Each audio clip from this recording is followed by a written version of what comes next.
الحمدللہ الحمدللہ وکفا والصلاۃ والسلام علی عبادہ الذین اصطفیٰ خصوصاً علی افضلہم وخاتم النبیین محمد الامین وعلی آلہ واصحابہ اجمعین. اعوذ باللہ من الشیطان الرجیم. بسم اللہ الرحمن الرحیم. هو الذی ارسل رسولہ بالہدی ودین الحق لیظہرہ علی الدین کلہ وکفی باللہ شہیدا. محمد الرسول اللہ والذین معہ اشداء علی الکفار رحماء بینہم تراہم رکعا سجدا یبتغون فضلا من اللہ ورضوانا سیماہم فی وجوہہم من اثر السجود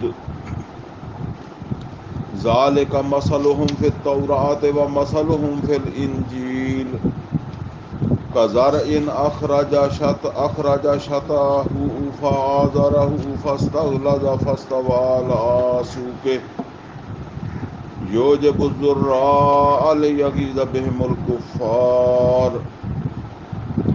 وعد اللہ الذین آمنوا وعملوا الصالحات منہم مغفرۃ واجرا عظیما. صدق اللہ العلی العظیم. رب اشرح لی صدری ویسر لی امری واحلل عقدۃ من لسانی یفقہوا قولی. اللہم ارنا الحق حقا وارزقنا اتباعہ وارنا الباطل باطلا وارزقنا اجتنابہ. آمین یا رب العالمین. عزیز دوستو، اس وقت میں نے یہ سورہ فتح ہے جس کی آخری دو آیتیں یعنی آیت نمبر 28 اور آیت نمبر 29 ان کی جو ہے وہ تلاوت کی ہے. ان آیات کے حوالے سے جو موضوع انشاءاللہ جو ہے وہ آج بیان ہو رہا ہے اس کے دو حصے ہیں. یعنی ایک اقامت دین کی اہمیت اور یہ کام کرنے والے یا اقامت دین کا کام کرنے والوں کے مطلوبہ اوصاف. آپ حضرات کے علم کے اندر ہے کہ پچھلے کچھ دروس سے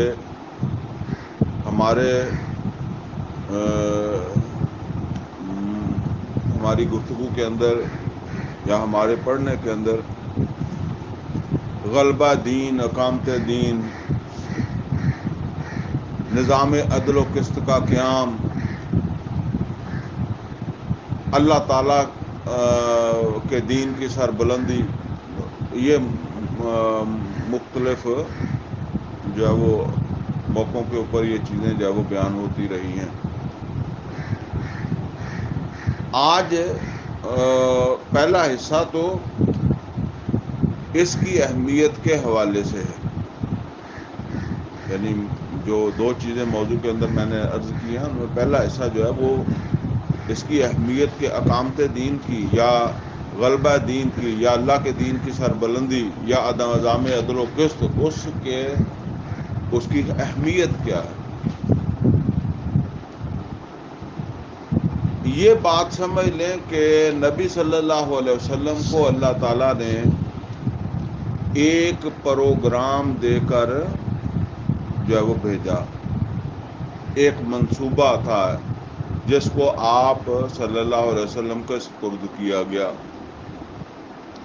آپ کو پتہ ہے کہ کوئی بھی منصوبہ پروگرام اس کی ایک ابتدا ہوتی ہے اور ایک انتہا ہوتی ہے. جو اس کی ابتدا ہوتی ہے نا اس کو کہتے ہیں بنیاد، اور جو انتہا ہوتی ہے اس کو کیا کہتے ہیں؟ چھت. تو اسی طرح سمجھ لیں کہ یہ جو منصوبہ نبی صلی اللہ علیہ وسلم کے سپرد جو ہے وہ کیا گیا، اس کی ایک ابتدا ہے، بنیاد ہے،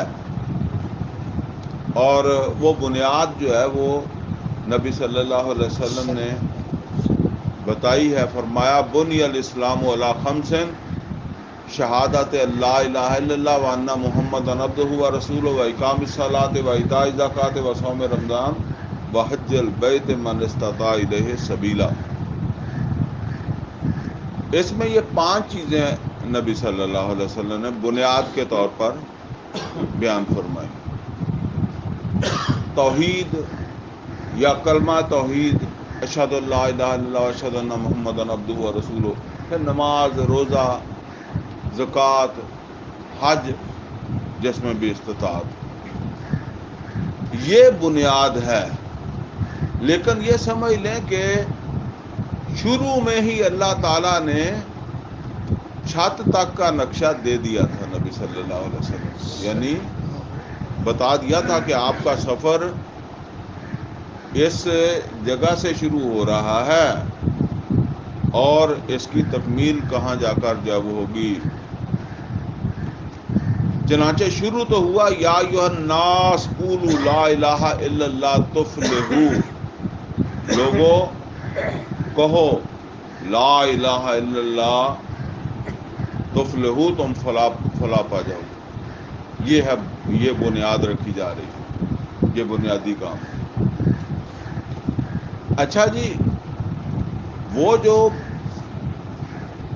جو تکمیل تھی، یعنی بنیاد یہ ہے، تو چھت کہاں رکھی؟ چھت مدینے میں جا کر رکھی نبی صلی اللہ علیہ وسلم، یعنی اس کی تکمیل ہوئی ہے مدینے کے اندر. البتہ یہ نقشہ نبی صلی اللہ علیہ وسلم کو شروع میں ہی دے دیا گیا تھا. جس طرح آپ کسی انجینئر کو، کسی مستری کو ایک نقشہ دیتے ہیں، تو جب وہ بنیادیں بنا رہا ہوتا ہے تو نقشہ تو اس کے پاس ہوتا ہے کہ چھت کہاں جا کر پڑنی ہے. شروع کے اندر جو وہی جو ہے وہ نازل ہوئی ہے نا، یہ دوسری یا تیسری وہی ہے، اس میں چھت کا بتایا جا رہا ہے. فرمایا یا ایھا المدثر قم فانذر وربک فکبر، یعنی یہ کام کب تک جاری رکھنا ہے آپ نے؟ وربک فکبر، یہاں تک کہ اللہ تعالیٰ کی کبریائی قائم ہو جائے، اللہ تعالیٰ کا دین سر بلند ہو جائے. اچھا، یہ تو بالکل ہی شروع کی بات تھی. پھر سورہ شورا، پچھلے دنوں میں اس کی آیات کا درس بھی ہم نے پڑھا ہے. کس اہتمام سے فرمایا شرع لکم من الدین ما وصی بہ نوحا والذی اوحینا الیک وما وصینا بہ ابراہیم وموسیٰ وعیسیٰ ان اقیموا الدین ولا تتفرقوا فیہ، دین کو قائم کرو. اچھا، ان باتوں کو سمجھ لیں، کیونکہ بعض اوقات خود ہمارے اندر علم کی کمی ہوتی ہے، تو پھر ہمیں کوئی آدمی جو ہے وہ گمراہ بھی کر دیتا ہے. اور بعض اوقات آدمی اس طرح سوچتا ہے، کیونکہ دنیا میں ایسا ہو بھی جاتا ہے. مثال کے طور پر جو ہے نا، وہ آپ کسی آدمی سے کہیں کہ بھئی آپ نے یہ مقام کیسے حاصل کیا، وہ کہتا جی میں نے تو کیا حاصل کرنا تھا جی، میں تو آوارہ ہی تھا، بس وہ میں ماسٹر صاحب کا ہمسایہ تھا، ایسے ہی ان کے پاس جو ہے وہ دعا سلام کے لیے جاتا تھا، یا آتے جاتے دعا سلام ہوتی تھی، تو وہ مجھے کہنے لگے تو پڑھتا کیوں نہیں ہے؟ تو جانے تو کہ ویسے لگا تھا نا. تو اب اس نے اس طرح توجہ دلا دی، تو اس نے کہا میں تمہیں کوچنگ دیتا ہوں، میں پڑھاتا ہوں. تو اس نے میٹرک کروا دیا، پھر مجھے یہ نوکری مل گئی اور میں نے اس طرح ترقی کر لی، اور یا پھر میں نے اپنی ایجوکیشن ساتھ جاری رکھی، آج میں اس مقام کے اوپر ہوں. یعنی مطلب یہ ہے کہ کوئی یہ ارادہ لے کر وہ نہیں چلا تھا. جس طرح بعض ہوتا ہے نا کہ ٹھیک ہے اتنا کام ہوا تو پھر آگے سے رستہ ادھر کو نظر آیا، میں ادھر کو چل پڑا، اور ادھر رستہ آیا تو ادھر کو چل پڑا. تو کوئی آدمی یہ سمجھے کہ محمد اور رسول اللہ صلی اللہ علیہ وسلم بھی بس اسی طریقے سے شروع ہوئے تھے، اور پھر جو ہے وہ کرتے کراتے حالات جو ہے وہ جدھر کو رستہ بنا تو وہ ملک کی حکمرانی تک پہنچ گئے. ایسا نہیں ہے. نبی صلی اللہ علیہ وسلم کو یہ نقشہ پہلے ہی دے دیا گیا تھا. سورہ مدثر اور سورہ شورا کے حوالے تو میں نے آپ کو بتا دیے. اور یہ کس زمانے کی بات ہے؟ سورہ مدثر سورہ شورا مکہ. کتنے لوگ ہیں نبی صلی اللہ علیہ وسلم کے ساتھ؟ اچھا دوسری بات یہ سمجھ لیں کہ جو عرب لوگ تھے جو قرآن جن کے بھی کانوں تک پہنچا تھا ان کو یہ بات سمجھ آ گئی تھی کہ محمد رسول اللہ صلی اللہ علیہ وسلم صرف نمازیں روزے کا جو ہے نا اسی کے لیے نہیں آئے ہیں یا صرف تقریریں کرنے کے لیے نہیں آئے. اصل میں ان کا پروگرام جو ہے عرب میں ہمارے وجود کو مٹانا ہے، شرک کا خاتمہ ہے، توحید کی سربلندی ہے، اللہ کے دین کا غلبہ ہے. یہ بات ان کو سمجھ آ گئی تھی. لہذا جتنی زیادہ آپ کو کسی سے تکلیف ہوتی ہے یا جتنا زیادہ وہ شخص آپ کے مفادات کے لیے جو ہے وہ ڈینجرس ہوتا ہے، پھر اتنا ہی زیادہ آپ اس کو سیریس بھی لیتے ہیں اور اتنی زیادہ سخت مخالفت بھی کرتے ہیں. اب نبی صلی اللہ علیہ وسلم مکہ سے مدینہ آ گئے اور مدینے آ کر بھی وہی پروگرام ہے جو آگے چل رہا ہے. یہاں آ کر پھر جنگوں کا سلسلہ شروع ہوا اور بدر ہوئی جس میں کوئی 12-13 صحاب شہید ہوئے، لیکن دشمن 70 کے قریب جو ہے وہ دشمن کے لوگ جو ہے وہ مارے گئے، مسلمانوں کو فتح ہوئی. پھر اسی طریقے سے جو ہے نا وہ احد ہوئی اور احد کے اندر مسلمانوں کو کافی نقصان ہوا، 70 کے قریب مسلمان جو ہے وہ شہید ہو گئے. اب یہ جو مسلمانوں کو نقصان ہوا احد میں، اس کا ایک اثر جو ہے وہ لوگوں پر پڑا نا. یعنی جو وہ مسلمانوں کی ایک اٹھان تھی، جو ایک دبدبہ بنا تھا، وہ نرم ہوا نا. پتہ چل جاتا ہے نا پھر دوسروں پر اثرات پڑتے ہیں. اچھا اس کے بعد پھر ایک جنگ ہوئی، وہ سن 5 میں ہوئی ہے، یعنی غزوہ بدر سن 2 ہجری میں ہوئی ہے، غزوہ احد 3 ہجری میں ہوئی ہے، غزوہ خندق 5 ہجری میں ہوئی ہے. اور 5 ہجری میں عرب سے جتنے بھی مخالفین تھے وہ سارے جمع ہو کر جو وہ مدینے کی طرف آ گئے. مسلمان چونکہ تعداد میں کم تھے، وہ ان کا نہیں تھی وہ قوت کہ وہ اس طرح مقابلہ کرتے. نبی صلی اللہ علیہ وسلم نے صحابہ کے مشورے سے وہ خندق کھودی، خندق کھود کے اپنا دفاع کیا. یعنی وہ دفاعی جنگ تھی، اپنا دفاع کیا. بہرحال مدینے کے اندر سارے صادق الایمان مسلمان نہیں تھے، بلکہ ایک تعداد جو ہے وہ منافقین کی بھی تھی. اب وہ تفصیل کا اب ٹائم نہیں ہے. مکہ میں تو یہ عنصر نہیں تھا، لیکن مدینے کے اندر مسلمانوں کے ساتھ یہ عنصر بھی شامل ہو گیا، جو ظاہراً تو ایمان والا ہی ہے نا، کلمہ پڑھتے ہیں. اور جب وہ خندق جو ہے اس کا محاصرہ، جو دشمن نے آ کر محاصرہ کر لیا، وہ طویل ہوا، تو انہوں نے وہ جو منافقین تھے انہوں نے کمزوری کا اظہار شروع کر دی. وہ خندق کے اوپر جو ڈیوٹی تھی اس سے رخصت لینے لگ گئے. اور اصل وجہ کیا تھی؟ وجہ یہ تھی وہ سمجھتے تھے کہ اب جو ہے نا وہ شکست ہے، یہ جانے والے نہیں ہیں، محاصرہ کر لیا انہوں نے، ہمارا اینڈ ہے. لہذا جو ہے نا وہ سامنے کھڑے ہوں گے دشمن کے، دشمن پہچانے گا. فتح کے بعد پھر وہ قیدیوں کو سزائیں ملتی ہیں نا، جنگی قیدیوں کو، تو ہم یہ بتا سکیں گے کہ ہم ان کے ساتھ نہیں تھے. کیونکہ وہ جنگ تو آمنے سامنے تھی نا، پہچان ہو رہی تھی، پہچان سے بچنے کے لیے.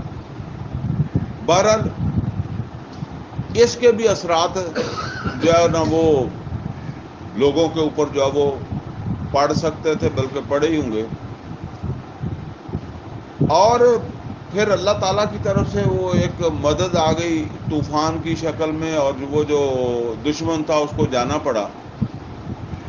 تو وہ واپس تو گیا، لیکن یہ جو مسلمانوں کا جو یوں سمجھ لیں کہ خندق کھود کر اپنا ڈیفنس کر لینا تھا، اس کے بھی اثرات جو ہے وہ عرب کے اندر لوگوں میں پڑے. کیا پڑے؟ میں پہلے بتا چکا ہوں کہ عرب لوگ جو ہے نا، ان کو جب ان کے کانوں میں یہ قرآن پڑھتا تھا تو ان کو یہ پتہ چلتا تھا کہ محمد رسول اللہ صلی اللہ علیہ وسلم صرف عبادات کے لیے نہیں آئے، صرف مسجدیں ہی آباد کرنے نہیں آئے، بلکہ ان کا مقصد غلبہ دین ہے، یا ان کا جو منصوبہ ہے وہ غلبہ دین ہے. اور غلبہ دین کا مطلب یہ ہے کہ ہمارا وجود ختم ہو جائے، ہم مٹ جائیں.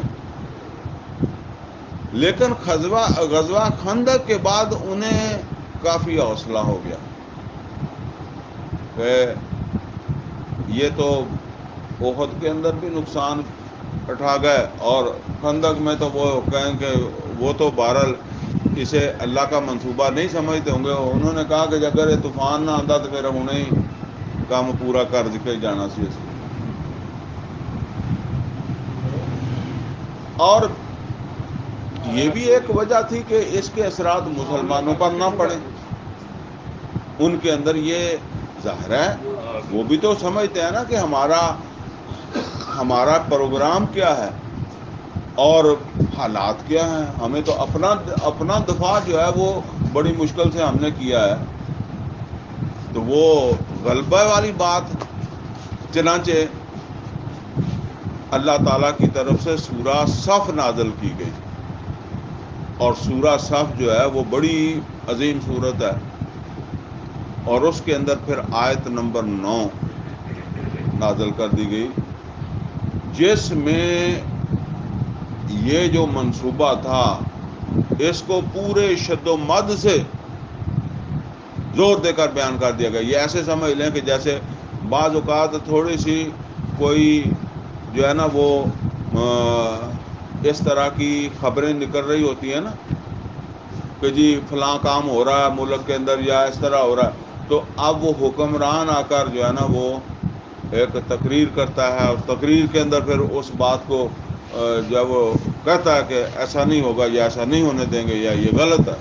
تو وہ لوگوں کے وہ تاثرات جو ہے یا ان کی جو فکر ہے نا اس کو درست کرنے کے لیے اللہ تعالیٰ نے یہ صورت نازل کی. یہ مسلمانوں کے لیے بھی اور غیر مسلموں کے لیے بھی، اور جو سمجھتے ہیں کہ محمد اور رسول اللہ صلی اللہ علیہ وسلم تو کمزور ہیں ان کے لیے بھی. فرمایا هو الذی ارسل رسولہ بالہدی ودین الحق لیظہرہ علی الدین کلہ ولو کرہ المشرکون. وہ اللہ ہے جس نے اپنے رسول محمد صلی اللہ علیہ وسلم کو بھیجا الہدی، اور سچا دین دے کر، یہ قرآن دے کر اور یہ سچا دین دے کر. کس لیے بھیجا ہے؟ یہ نرا مسجدیں آباد کرنے کے لیے نہیں، بلکہ لیظہرہ علی الدین کلہ، جتنے بھی دین ہیں ان سب کے اوپر اس کو سوار کرنے کے لیے، غالب کرنے کے لیے.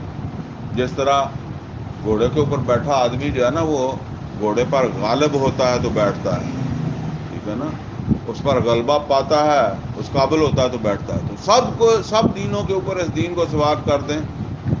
وَلَوْ كَرِهَ الْمُشْرِكُونَ، اور یہ بھی بتا دیا بے شک مشرکوں کو یہ کام کتنا ناپسند ہو، وہ کتنی مخالفت کر لیں پھر بھی یہ کریں، یہ کرنے کے لیے بھیجا. اچھا جی، یہ تو بات ہے یعنی خندق 5 کی بات ہے، اس کے بعد ہی یہ صورت جو ہے وہ نازل ہوئی ہے، یا شاید اس کے درمیان نازل ہوئی ہے، زمانہ وہی ہے خندق کا. اچھا، اب ویسے خندق کے جو حالات ہیں نا وہ تو بیان ہوئے ہیں غزوہ سورہ احزاب کے اندر بڑی تفصیل کے ساتھ. تو اچھا اس کے 1 سال بعد سن 5 ہجری میں نبی صلی اللہ علیہ وسلم جو ہے انہوں نے خندق جو ہے وہ خندق کی جنگ جو ہے یہ لڑی ہے. اور سن 6 میں نبی صلی اللہ علیہ وسلم نے عمرے کا اعلان کر دیا، اور آپ نے صحابہ کرام کو یا ایمان والوں کو ترغیب دی کہ بھئی آپ بھی میرے ساتھ جو ہے وہ تیار ہوں، عمرے کے لیے چلیں. نبی صلی اللہ علیہ وسلم کے ساتھ کوئی 1400 یا 1800 ایمان والے عمرے کے لیے جو ہے وہ تیار ہوئے. لیکن منافق جو تھے نا وہ بالکل جو ہے نا وہ اپنے آپ کو مطمئن نہیں پاتے تھے جانے کے لیے، چنانچہ وہ نہیں گئے. وہ کیوں نہیں گئے؟ وہ یہ سمجھتے تھے کہ یہ جو عمرے کے لیے جا رہے ہیں نا یہ اصل میں مرنے کے لیے جا رہے ہیں. یعنی یہ ویسے سورہ فتح کے اندر یہ چیزیں اللہ نے نازل کی ہیں نا تو یہاں آپ کو مل سکتی ہیں. وہ یہ سمجھتے تھے کہ بھئی ابھی چند عرصہ پہلے کی بات ہے نا کہ یہاں وہ 1 مہینہ خندق کے اوپر بیٹھے رہے، اور اگر ہم اتنے تکڑے تھے تو پھر اس وقت نکلتے نا. یہ وہ اثرات پڑے ہوئے ہیں نا. تو اگر اس وقت طوفان نہ آتا تو پھر عمرہ کرنے کے لیے جانے کی ضرورت ہی نہیں پڑنی تھی، پھر ادھر ہی کام ہو جانا تھا. تو لہٰذا اگر اس وقت بچ گئے ہیں تو اب کیا ضرورت ہے جانے کی. اس طرح ان کی جو ہے وہ سوچ تھی، ان کا جو ہے وہ خیال تھا. وہ نہیں گئے. بہرحال جو ایمان والے تھے وہ گئے نبی صلی اللہ علیہ وسلم کے ساتھ. اچھا وہاں جا کر جو ہوا وہ یہ ہوا کہ ایک معاہدہ ہو گیا نبی صلی اللہ علیہ وسلم اور مشرکین مکہ سے کے درمیان، جس کو کہتے ہیں صلح حدیبیہ. اب یہ جو صلح ہوئی نا اس میں ایک شک جو ہے وہ ایسی تھی جس کے تحت مسلمانوں اور کافروں کے یا مشرکین مکہ جو ہے ان کے درمیان جنگ بندی ہو گئی تھی. یعنی طے یہ ہو گیا تھا کہ مسلمان اور اہل مکہ یا مشرکین مکہ یا مشرکین جو بھی عرب ہیں ان کے درمیان جو ہے وہ صلح ہے.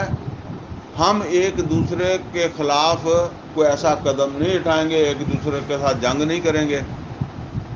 اور یہ صلح کتنے سال کے لیے ہے؟ 10 سال کے لیے ہے. اور 10 سال مکمل ہونے پر صلح کو مزید توسیع دی جا سکتی ہے دونوں کے اتفاق سے. 10 سال بڑھا دیں، 20 سال بڑھا دیں، 100 سال بڑھا دیں، دونوں کے اتفاق سے. اچھا جی جب یہ صلح ہو گئی تو یہ تو سٹے ہو گیا. کس پر؟ جنگ پر. کہتے ہیں نا جی سٹے ہو گیا ہے تو اب چیز ایسے رہے گی. پیچھے سے میں جو آپ کو شروع میں نے بتایا ہے کہ پروگرام کیا لے کر چل رہے ہیں؟ غلبہ دین. اچھا غلبہ دین کیا مکہ کی فتح کے بغیر ہو سکتا ہے؟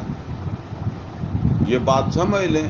عرب کا دارالخلافہ جو ہے وہ تو اگرچہ وہ اس طرح انڈرسٹوڈی دارالخلافہ تھا اس طرح نہیں، مرکز جو ہے وہ مکہ تھا.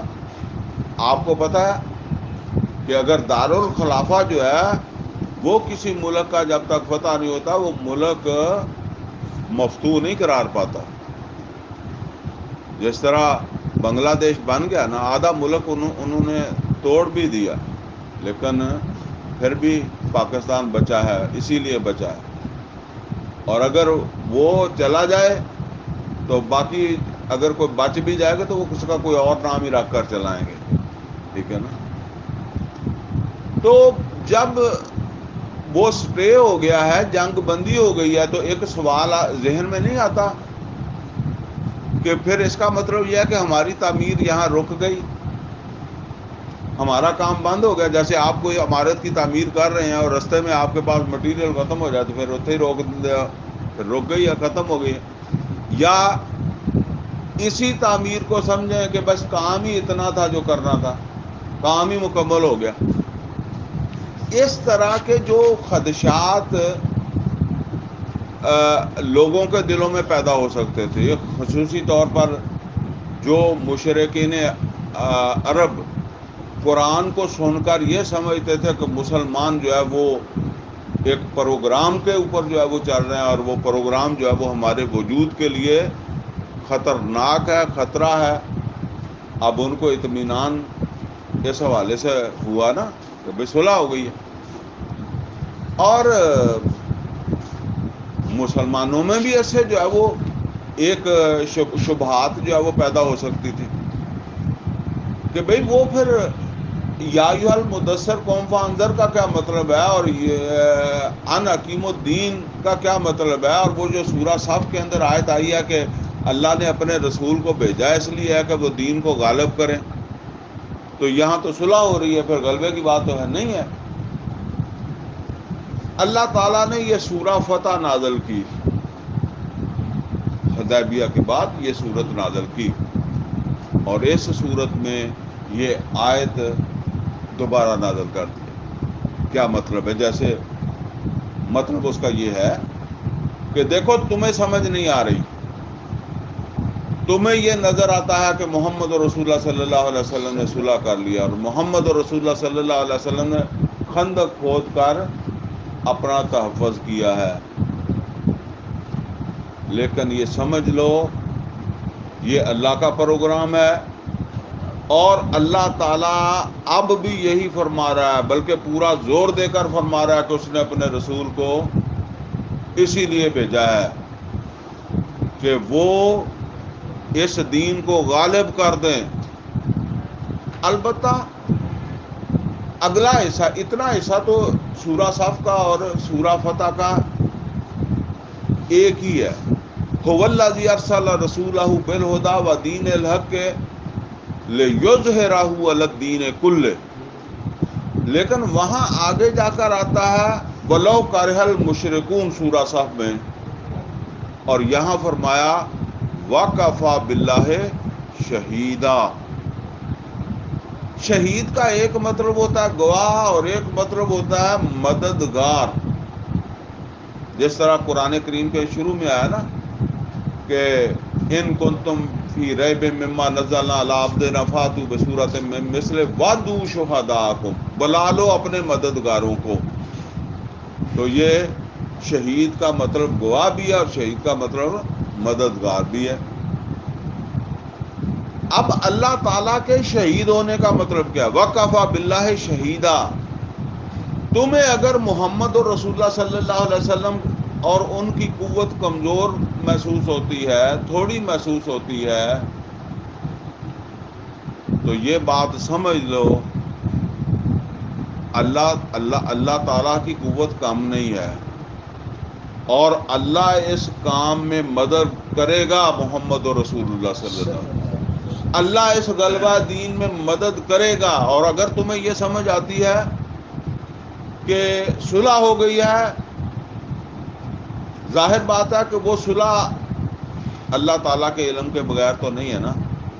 اللہ نازل کر رہا ہے کہ اللہ تمہیں یہ بات کہتا ہے کہ یہ صلح کے باوجود دین غالب ہوگا. اور اگر تمہیں مسلمان کمزور نظر آتے ہیں، یا مسلمان خود اپنے آپ کو کمزور سمجھتے ہیں، تو وہ بھی سمجھ لیں کہ یہ کام اللہ کی مدد سے ہوگا. وَكَفَى بِاللَّهِ شَهِيدًا. اللہ کافی ہے اس کام کو انجام دینے کے لیے مددگار کے طور پر. یا جب اللہ تعالیٰ مددگار ہے تو کسی اور مدد کی جو ہے نا وہ ضرورت نہیں ہے، اللہ کافی ہے مدد کرنے کے لیے. اچھا جی، اب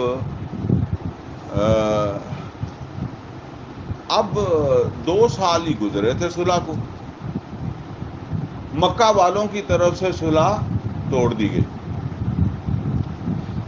اب تفصیل کا وقت نہیں ہے، لیکن بہرحال اشارے دے رہا ہوں، جو آپ خود بھی پڑھیں گے تو پھر آپ کو سمجھ آ جائے گی۔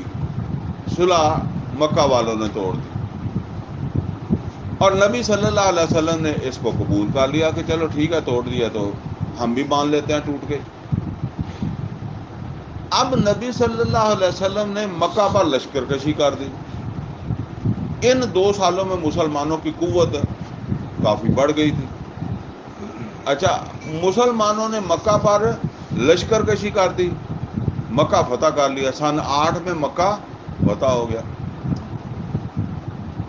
اچھا، پھر سن 9، یہ تقریباً جو ٹائم ہے نا، بلکہ سن 10 کے حج تک کا یہ جو ٹائم ہے، یہ نبی صلی اللہ علیہ وسلم نے سپینڈ کیا اس کے اوپر کہ جو ہے نا وہ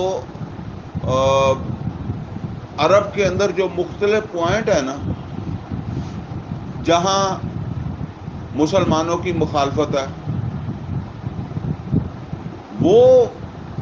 وہ مقامات جو ہے نا ان کو فتح کرنا۔ مکہ تو فتح ہو گیا، لیکن ابھی کچھ ایسے پوائنٹ ہیں جہاں مسلمانوں مختلف قبائل بیٹھے ہوئے ہیں اور وہ مخالف بھی ہیں، تو اب ان کو بھی فتح کیا۔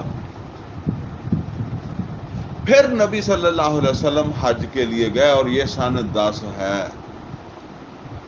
اور میں وہ عرض کیا کرتا ہوں کہ یہ حج ایک حکمران کا حج ہے۔ نبی صلی اللہ علیہ وسلم بطور حکمران حج کر رہے ہیں، ٹھیک ہے نا، اللہ کا دین غالب ہو گیا ہے۔ اور میدان عرفات میں آیت نازل ہو گئی، الیوم اکملت لکم دینکم واتممت علیکم نعمتی ورضیت لکم الاسلام دینا۔ اب مکمل ہوا، اب چھت پڑ گئی ہے۔ یہی مقصد تھا کہ آپ چھت ڈال دیں، یا ایھا المدثر قم فانذر وربک فکبر ان اقیم الدین، دین کو قائم کرو۔ اور یہی تھا غلبہ دین، لیظہرہ علی الدین کلہ، سب دینوں کے اوپر غالب کر دینا۔ اچھا، یہ بات کہ یہ جو فتح مکہ ہے، اس کے احوال قرآن حکیم کے اندر جو ہے نا وہ کہاں آئے ہیں؟ یہ سورہ توبہ کے اندر آئے۔ سورہ توبہ جو ہے، اس میں فتح مکہ سے پہلے جو فتح مکہ کے اسباب وغیرہ سمجھ لیں وہ بھی اس میں بیان ہوئے، پھر فتح مکہ کے احوال، اور اس کے بعد بھی، اور آخر میں جا کر غزوہ تبوک، اس کا ذکر بھی اس کے اندر جا ہوا آ گیا۔ جب یہ سورہ توبہ جو ہے اس میں مکہ کے احوال بیان ہو رہے تھے نا، تو اللہ تعالیٰ نے آیت پھر نازل کر دی۔ کون سی؟ وہی جو سورہ صاف میں نازل کی تھی، جو بعد میں سورہ فتح میں نازل کی، ابھی ہم نے پڑھی تھی، اور پھر وہ نازل کر دی سورہ توبہ میں۔ اب دیکھیں حکمت، سورہ توبہ میں کیوں نازل کر دی؟ اب تو بات ہی ختم ہو گئی نا، غلبہ ہو گیا، محمد اور رسول اللہ صلی اللہ علیہ وسلم عرب کے حکمران ہے، دین غالب ہے، اب کیوں نازل کیا؟ یہ ہے اصل کے اندر خاص پوائنٹ، اب کیوں نازل ہوئی ہے؟ اس لیے کہ محمد اور رسول اللہ صلی اللہ علیہ وسلم کی بعثت کا ایک حصہ مکمل ہوا ہے، ایک حصہ ابھی باقی ہے، اس لیے اللہ نازل کر رہا ہے۔ وہ باقی جو ہے اس کے لیے هو الذی ارسل رسولہ بالہدی ودین الحق لیظہرہ علی الدین کلہ ولو کرہ المشرکون۔ اچھا، نبی صلی اللہ علیہ وسلم کی جو بعثت ہے نا، اس کے 2 حصے ہیں۔ ایک حصہ ہے امیین کی طرف، امیین سے مراد کون ہے؟ عرب لوگ، اور دوسرا ہے آخرین کی جانب، اور آخرین سے مراد کیا ہے؟ اجمی، غیر عرب لوگ۔ یعنی یہ تو ہم سب کو پتہ ہے نا کہ نبی صلی اللہ علیہ وسلم صرف عرب کے لیے رسول بن کر نہیں آئے، بلکہ تمام انسانوں کے لیے بن کر آئے، اور قیامت تک کے لیے رسول بن کر آئے۔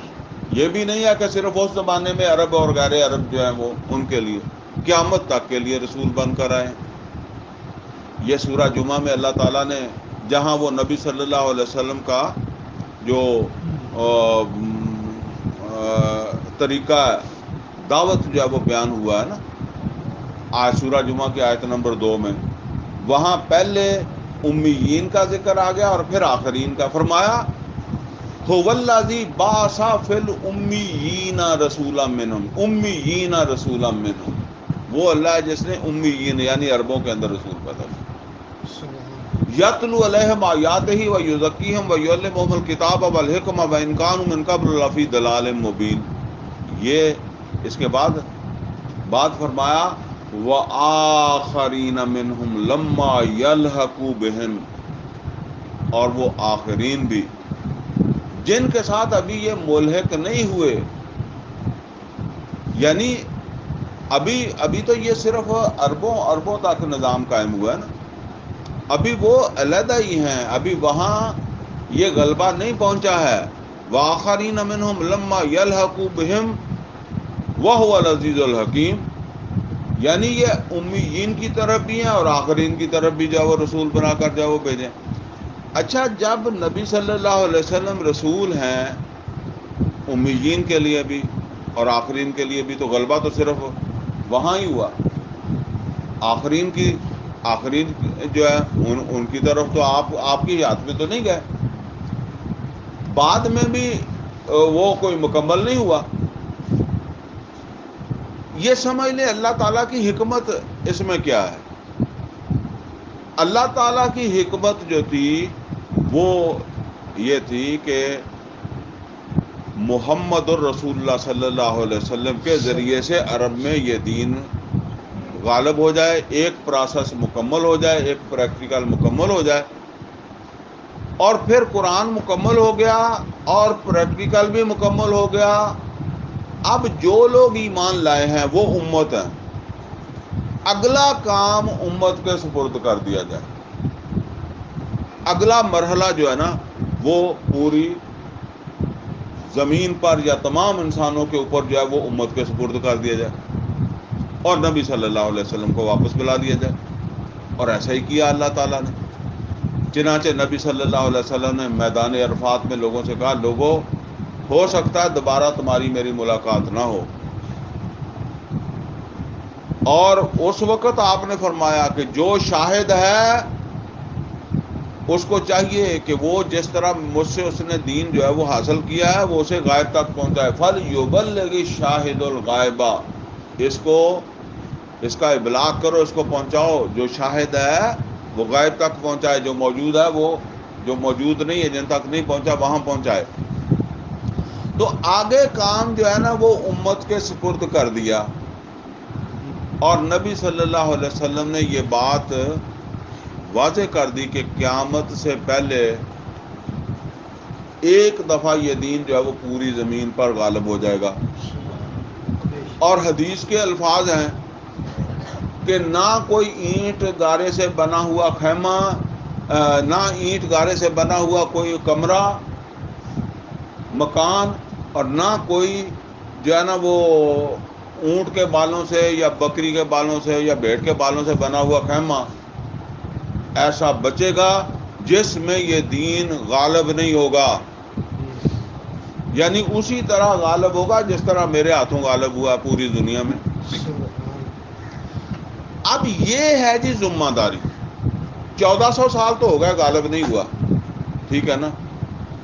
اور یہ اب بھی ہو سکتا ہے، پتہ نہیں کتنا ٹائم لگ جائے. لیکن بات یہ ہے کہ جب تک غالب نہیں ہوتا اس وقت تک محمد رسول اللہ صلی اللہ علیہ وسلم کی وہ ذمہ داری ابھی بقایا ہے. جو اصلاً رسول ہے محمد صلی اللہ علیہ وسلم، اور محمد رسول اللہ صلی اللہ علیہ وسلم نے وہ ذمہ داری کس کے اوپر ڈال دی؟ امت پر. اسی لیے وہ کہتے ہیں نا کہ کار رسالت ابھی باقی ہے. رسول چلے گئے، کام نہیں ختم ہوا، کار رسالت باقی ہے. نور توحید کا اتمام ابھی باقی ہے. ابھی وہ توحید تو وہاں تک ہی تھی، وہاں تک ہی غالب ہوئی تھی، آگے غالب نہیں ہوئی. لہذا آگے غالب کرنے کی ذمہ داری کس پر ہے؟ وہ امت پر ہے. اور امت کے حالات کیا ہیں؟ کیا وہ خندق کے حالات سے مختلف ہیں؟ وہ کبھی سورہ احزاب پڑھیں، پھر آپ کو پتہ چلے گا کہ وہ آ کر کہتے تھے منافقین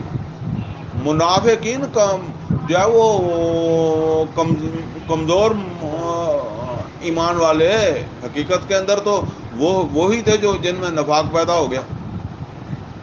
وہ آ کر رخصت لے رہا انا بیوتانا اورا، اللہ فرما رہا وما ہی بیورا، وہ غیر محفوظ نہیں تھے. یریدون الا فرارا. آج کتنے مسلمان ہیں، ٹھیک ہے نا، جس کے لیے تیار ہیں. باقی دنیا کو تو چھوڑو. اچھا، حالات بالکل وہی ہیں جو آپ سمجھ لیں کہ کیا اس کو حدیبیہ والے وہی ہے نا جی. معاہدے ہو گئے، ملک جھگڑا گیا، ایسے پکڑا گیا، ان کی ہونا، اور اللہ کیا نازل کر رہا ہے؟ اللہ کہہ رہا ہے کہ یہ تو کروں گا میں. آپ ذرا غور کریں، اس سے مختلف حالات نہیں ہیں، بلکہ اس سے کچھ 4 ہاتھ تھک گئی ہوں گے. اس میں کام کرنے والے جو ہے نا، ان کی پہچان ہونی ہے. اچھا، ایک بات اور سمجھ لیں. وہ بات کیا ہے؟ وہ یہ ہے کہ ہم عام طور پر کیا سوچتے ہیں؟ ہم کہتے ہیں یار ہمیں تو اپنی زندگی میں ہوتا نظر نہیں آتا. ویسے ظاہر بات ہے 1400 سال میں ہم ہی نہیں گزرے، بہت سارے اور مسلمان بھی گزر گئے نا. 1400 سال میں کتنے، انہیں کسی نے نہیں دیکھا. کئی ان میں کام کرنے والے تھے، کئی نہیں کرنے والے تھے، کئی ٹانگیں کھینچنے والے تھے. اسی طرح آگے بھی ابھی کوئی پتہ نہیں ہے. بعض لوگ جو ہے وہ اس طرح بھی سوچتے ہیں نا کہ دیکھیں جی، آپ ڈاکٹر اسرار سے جو ہے نا وہ متاثر ہوئے ہیں. ڈاکٹر اسرار بیچارہ خود کہندہ مر گیا. ویسے میں تو خود ابھی مرنے والا ہو گیا ہوں، ٹھیک ہے نا.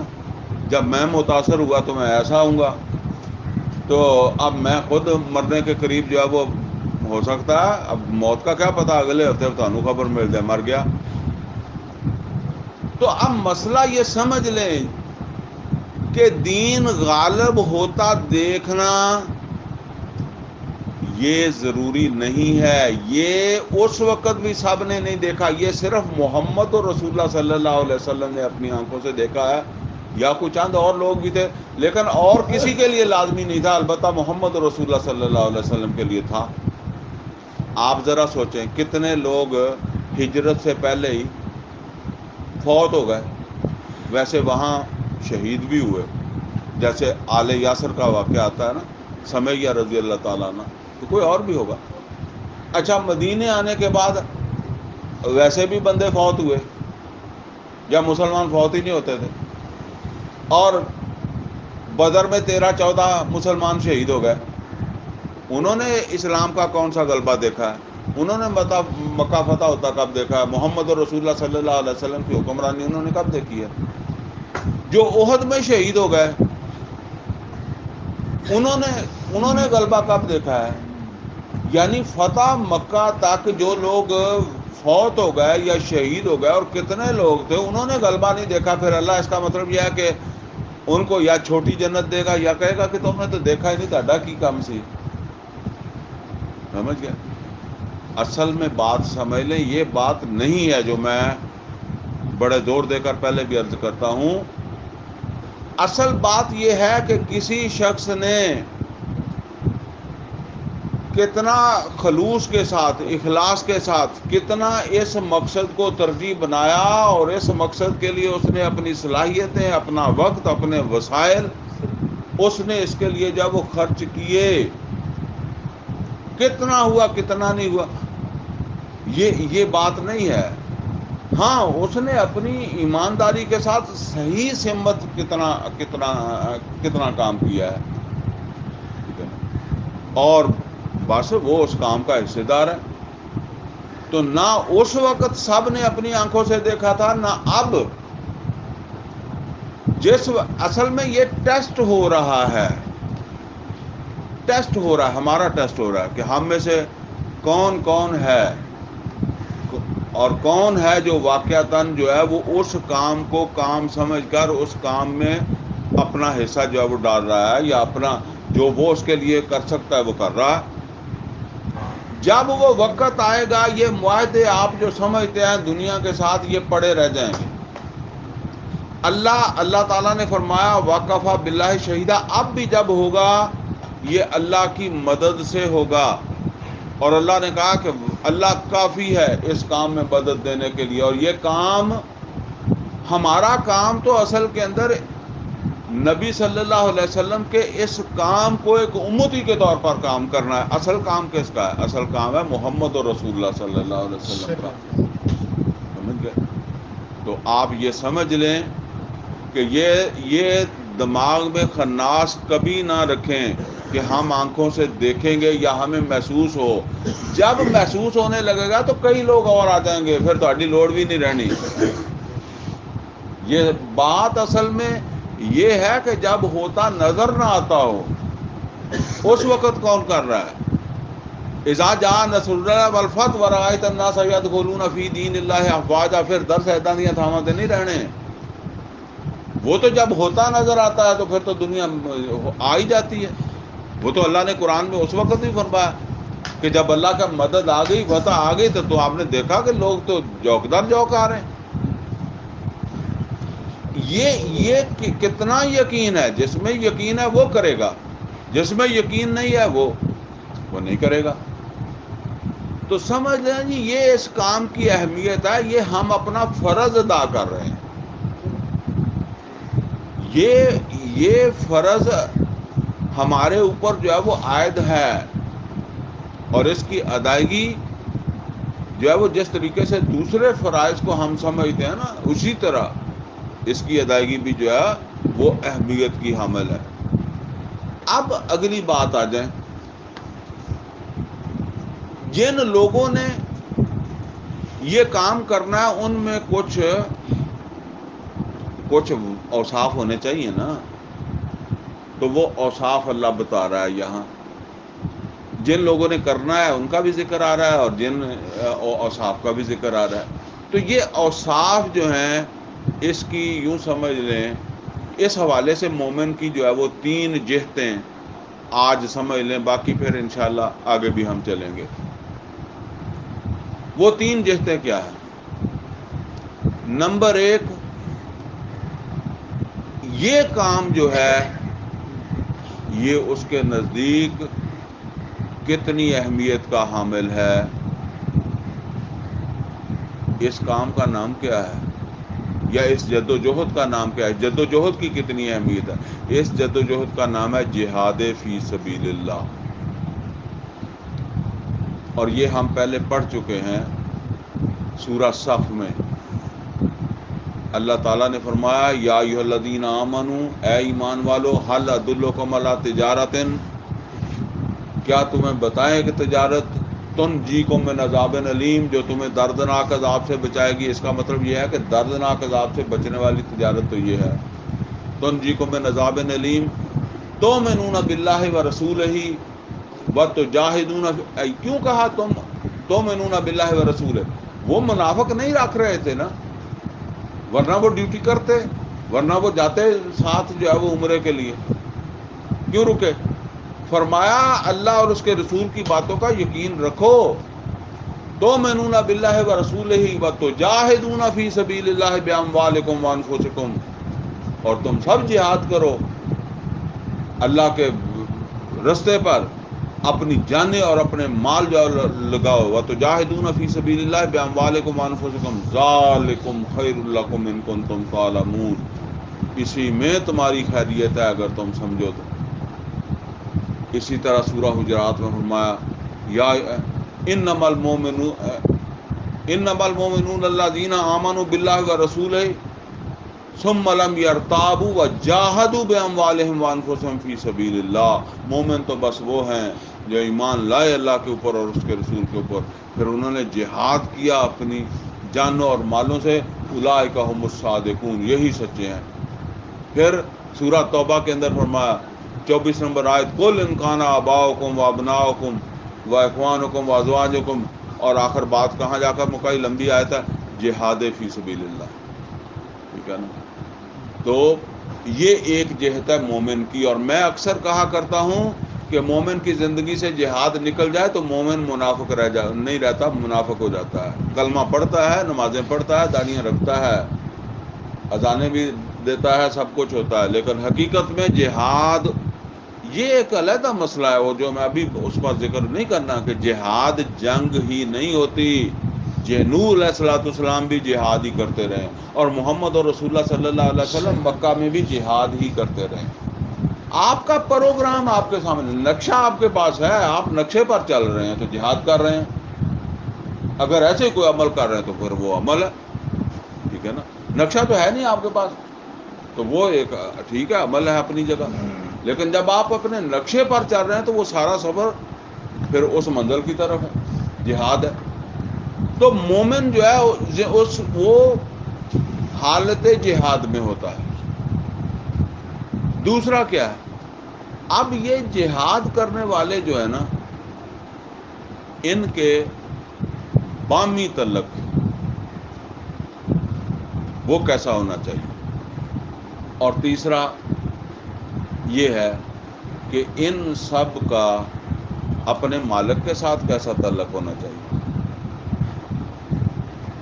یعنی اللہ کے ساتھ ان کا تعلق، یعنی اب آپ نیچے سے سمجھ لیں اس کو، اللہ تعالیٰ کے ساتھ تعلق، پھر ان کا بامی تعلق، پھر ان کی اس جد و جہد کے ساتھ رویہ یا سلوک یا تعلق، جہاد فی سبیل اللہ سے تعلق.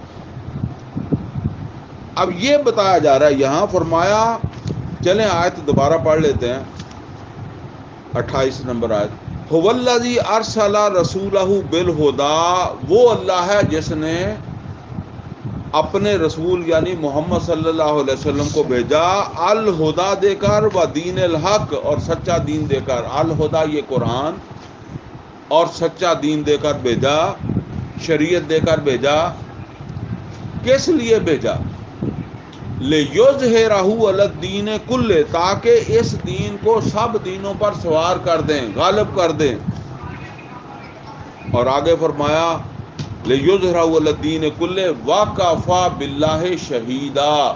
اگر تمہیں یہ غالب ہوتا نظر نہیں آتا، یا غالب ہونے کے حالات نظر نہیں آتے، یا تم سمجھتے ہو کہ نہیں ہوتا، وَکَفَىٰ بِاللَّہِ شَہِیدًا، اللہ کافی ہے اس کام میں اپنے رسول کی مدد کرنے کے لیے. یعنی اللہ کی مدد سے یہ ہوگا، غالب ہوگا. اور آگے کرنے والے فرمایا محمد الرسول اللہ والذین معہ، محمد اللہ تعالیٰ کے رسول صلی اللہ علیہ وسلم اور ان کے ساتھی کریں گے. فرمایا یہی کریں گے، انہی کی مدد کرے گا اللہ. محمد الرسول اللہ والذین آمنوا معہ. اب آگے ایک وصف تو جہاد فی سبیل اللہ وہ میں نے بیان کر دیا نا، وہ دوسرے مقامات سے بیان کیا. اب یہاں آ رہا اشداء علی الکفار رحماء بینہم. تو گویا یہ دوسری جہت ہے. پہلی جہت جہاد فی سبیل اللہ، دوسری جہت اشداء علی الکفار رحماء بینہم. مطلب کیا ہے کہ یہ محمد اور رسول اللہ صلی اللہ علیہ وسلم اور جو آپ کے ساتھی ہیں جنہوں نے یہ کام کرنا ہے غلبہ دین کا، ان کا وصف کیا ہے؟ اشداء علی الکفار رحماء بینہم. یہ نوٹ کر لے کہ یہ کام اکیلے بندے سے تو پہلے بھی نہیں ہوا کبھی تاریخ میں. پیغمبروں سے زیادہ طاقتور یا پیغمبروں سے زیادہ مستحق کوئی نہیں آنا. کسی پیغمبر نے اکیلے نہیں کیا. جن پیغمبر دعوت دیتے رہے ہیں ان کو آدمی نہیں ملے، معاشرے سے لوگ نہیں ملے، وہ آگے نہیں بڑھے. آئندہ بھی جب ہوگا تو یہ انسان ہوں گے. میں بار بار آپ سے کہتا ہوں کہ اللہ لے آئے گا بندے، نکال لائے گا. ٹھیک ہے نا. اگر وہ ہماری آنکھوں کے سامنے نہیں نکلتا تو ہم تو اپنا ٹیسٹ دے رہے ہیں، یا فیل ہو جائیں گے یا پاس ہو جائیں گے، ہمیں ان کے نکلنے نہ نکلنے سے کیا فائدہ، کیا نقصان ہوگا؟ اس وقت کوئی نکلے گا یا نہیں نکلے گا تو ہمیں کیا فائدہ نقصان؟ یا تو وہ ہماری آنکھوں کے سامنے ہو رہا ہو نا، پھر ہے۔ تو فرمایا کہ محمد اور رسول اللہ صلی اللہ علیہ وسلم اور ان کے ساتھیوں کے ذریعے سے ہوگا، کریں گے تو انسان ہی، لہذا جو سمجھتا ہے کہ یار میرا شمار ان میں ہونا چاہیے تو اس کو تو آگے بڑھنا چاہیے، پھر اس کو سوچنا نہیں چاہیے۔ اب آگے جو وصف فرمانا اشداء علی الکفار رحماء بینہم، اس سے عام طور پر ہمارے ذہن میں ایک بات آ جاتی ہے کہ پتہ نہیں کافر جو ہے نا، اس کی جو بھی حق تلفی کر لو، جو ظلم کر لو، جو زیادتی کر لو غیر مسلم کے ساتھ، وہ روا ہے۔ یہ بالکل غلط ہے۔ حقوق غیر مسلم کے بھی جو ہیں وہ ساقط نہیں ہوتے، نہ مسلم کے نہ غیر مسلم کے، کسی کے ساقط نہیں ہوتے۔ اگر آپ دکاندار ہیں اور آپ کی دکان کے اوپر کوئی غیر مسلم آ کر سودا لیتا ہے، آپ اسے کم تول کر دیتے ہیں یا ملاوٹ والی چیز دیتے ہیں یا کوئی اور اس کے ساتھ دغا کرتے ہیں، تو اتنا ہی ظلم ہے جتنا مسلمان کے ساتھ کرتے ہیں، اسی طرح جرم ہے جس طرح کسی کے ساتھ جو ہے وہ کرتے ہیں۔ اسی طریقے سے جو ہے وہ سڑک پر جا رہے ہیں، کوئی غیر مسلم عورت ہے، اس کو دیکھ رہے ہیں نا، تو اتنا ہی جرم ہے جتنا کسی مسلمان کو بد نظری کرتے اس کے ساتھ بھی یہی جو ہے وہ جرم ہے۔ لہٰذا جو ہے نا وہ کسی غیر مسلم کو جو ہے وہ قتل کرنا، اس کی عزت، جان مال عزت، اس کو نقصان پہنچانا، یہ تو بالکل جو ہے وہ درست نہیں ہے۔ یہ جو بات ہے نا یہ علیحدہ ہے کہ ایک جنگ ہو رہی ہے، ٹھیک ہے نا، دشمن سامنے آ گیا ہے اور اب وہ جنگ اللہ کے دین کے لیے ہو رہی ہے، تو اس میں تمہارا باپ تمہارے سامنے آ گیا ہے۔ اب وہ باپ تو ہے لیکن وہ اللہ کا دشمن پہلے ہے۔ ابو عبیدہ ابن جراح رضی اللہ تعالیٰ عنہ نے اپنے باپ کا سر اتار دیا تھا۔ بدر کے اندر جو لوگ تھے، دیکھیں کتنا ایمان چاہیے، ٹھیک ہے نا، بدر کے اندر اسی طرح تھا، بھائی کے سامنے بھائی، قبیلے والے کے سامنے قبیلے والا، ہمسایہ سامنے تھا، کوئی ماموں کے سامنے بھانجا تھا، اس طرح کے حالات۔ تو وہاں تو پھر جو ہے نا وہ اس کے ساتھ کوئی نرمی نہیں ہے، اس کے ساتھ جو رویہ رکھا جائے گا وہ وہی ہے۔ لیکن عام حالات کے اندر جو ہے وہ سورہ ممتحنہ آیت نمبر 8 میں بھی اللہ تعالیٰ نے فرمایا کہ اللہ تعالیٰ تمہیں منع نہیں کرتا کہ تم غیر مسلموں کے ساتھ یا کافروں کے ساتھ حسن سلوک نہ کرو، تم حسن سلوک کر سکتے ہو، کرنا بھی چاہیے۔ اگر یہاں کوئی غیر مسلم کو حادثہ ہو گیا ہے تو یا کوئی بھوکا مر رہا ہے تو اس کو کھانا دینا، اس کو بچانا، یا وہ جو بھی ہے وہ تو ایک انسان ہونے کے ناطے ہے، تم وہ کر سکتے ہو۔ البتہ وہ جو اللہ تعالیٰ فرمانا نا وہ ہے حربی کافر کے لیے، یا جو تمہارے دین کو مٹانے کے لیے جو ہے وہ کھڑا ہو گیا ہے، اس کے حوالے سے تو نرمی نہیں ہے۔ وہ بھی نرمی کون سی ہے وہ میں ابھی بتاتا ہوں۔ تو بہرحال یہ جو ہے نا وہ بات سمجھ لیں، حقوق ہیں۔ سورہ لقمان کے اندر ماں باپ، کافر ماں باپ کے حقوق اللہ نے بیان کیے ہیں، کیونکہ وہاں دیکھیں یہاں صورتحال ابھی ہمارے سامنے نہیں ہے، ورنہ یہ بہت مشکل بن جاتا ہے کہ بیٹا جو ہے وہ مسلمان ہو گیا ہے، اب ماں باپ تو ماں باپ ہیں، ماں باپ اسے جو ہے وہ کمپیل کر رہے ہیں کہ واپس اپنے دین پر آ جاؤ، تو اللہ تعالیٰ نے فرمایا وَإِن جَاهَدَاكَ عَلَىٰ أَن تُشْرِكَ بِي مَا لَيْسَ لَكَ بِهِ عِلْمٌ فَلَا تُطِعْهُمَا، اگر وہ تمہارے ساتھ کشمکش کر رہے ہیں نا تمہیں دوبارہ جو ہے وہ اپنے اس شرک کی طرف جو ہے وہ لے جانے کے لیے، فَلَا تُطِعْهُمَا، تو ان کی اطاعت نہ کرو، وَصَاحِبْهُمَا فِي الدُّنْيَا مَعْرُوفًا، لیکن ان کی مصاحبت کرو معروف طریقے سے، دنیا کے اندر ان کے ساتھ رہو، ان کا جو حقوق ہے وہ ادا کرو جیسے میں نے کہا۔ البتہ یہ بات ہے کہ اصل کے اندر یہ جو اشداء علی الکفار ہے نا، کفار سے آپ یہی نہ سمجھے کہ یہ بالکل وہی کافر ہوں گے، وہ تو ہیں، لیکن جو بھی منافقین آپ کے اس نظریے کو اہمیت نہیں دیتے، یعنی مدینے کے اندر آپ ذرا نوٹ کر لیں کہ مسلمان صادق الایمان بھی ہیں اور منافقین بھی ہیں، اور منافقین جگہ جگہ اس طرح کی حرکتیں کرتے ہیں، اس طرح کے تماشے کرتے ہیں۔ اگر مسلمان بھی جو ہے وہ ان کے اس طرز عمل کو جو ہے وہ برا نہ سمجھیں یا اس کے اوپر اپنی ناپسندیدگی جو ہے اس کا مظاہرہ نہ کریں، تو پھر تو بات وہ ختم ہو جائے گی۔ یہاں سمجھ لیں ہم سب مسلمان ہیں، ایک آدمی ایک نظریے کا حامل ہے کہ اللہ تعالیٰ کے دین کی سربلندی کی جدوجہد فرض ہے، ٹھیک ہے نا، اور دوسرے ہنستے ہیں۔ اب وہ یا اس کو سمجھتے ہی نہیں ہیں، یا اس کو جو ہے وہ اس کی اہمیت کو کم کرتے ہیں، اس کے مخالف کام کرتے ہیں۔ تو ان کو ایک پیغام تو دینا چاہیے نا، اور وہ پیغام اصل میں کیا ہے؟ ان کو یہ بتانا، کافروں کو بھی اور ان کو یہ بتانا کہ میرے لیے یہ کام کتنا امپورٹنٹ ہے، یہ اپنے طرز عمل سے۔ اور بعض اوقات ایسے مواقع بھی آ جاتے ہیں، وہ شیخ احمد سرہندی رحمۃ اللہ علیہ کا واقعہ آپ سب کو پتہ ہوگا۔ جہانگیر کا دور تھا نا، تو وہ جہانگیر جو تھا اس نے یہ ایک ضابطہ بنا دیا کہ جو بادشاہ کے سامنے پیشی کے لیے حاضر ہوگا وہ پہلے بادشاہ کے آگے جھکے گا، سجدہ کرے گا۔ ویسے رکوع سجود دونوں کو سجدہ ہی کہتے ہیں، تو وہ جھکے گا آگے بادشاہ کے آگے۔ اب جس نے بھی پیش ہونا ہے اس نے جھکنا ہے۔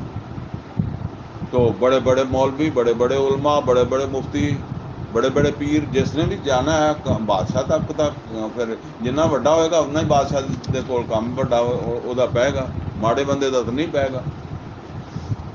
تو وہ اس کو جا کر جھکتے ہیں، سجدہ کرتے ہیں۔ ایک بندہ اٹھا، شیخ احمد سرہندی رحمۃ اللہ علیہ، مجدد الافسانی جس کو کہتے ہیں، وہ کوئی اتنا بڑا مطلب یہ ہے کہ علم والا ہی تھا، لیکن جس طرح کہتے ہیں نا پکا ٹھکا مولوی نہیں سگا۔ وہ کھڑا ہو گیا، اس نے تقریر جو ہے وہ عوام کو سمجھانا شروع کر دیا کہ یہ تو بادشاہ جو ہے وہ شرک کر رہا ہے، یہ جو جاتے ہیں وہ شرک میں مبتلا ہوتے ہیں۔ اچھا، بادشاہ تک بھی بات پہنچ گئی کہ تیرے خلاف بغاوت کروا رہا ہے بندہ، پھر وہ جو بات پہنچاتے ہیں وہ اور بھی بڑھا کر پہنچاتے ہیں۔ بادشاہ نے کہا اسے قید کر لو، قید کر لیا گیا۔ اور قید میں اب بادشاہ نے تھوڑی آنا تھی، بادشاہ کے دوسرے دائیں بائیں جو انہوں نے آ کر بڑا سمجھایا کہ دیکھو معافی مانگ لو اور ایک دفعہ بادشاہ کے سامنے تم بھی آ کے سجدہ کر دو۔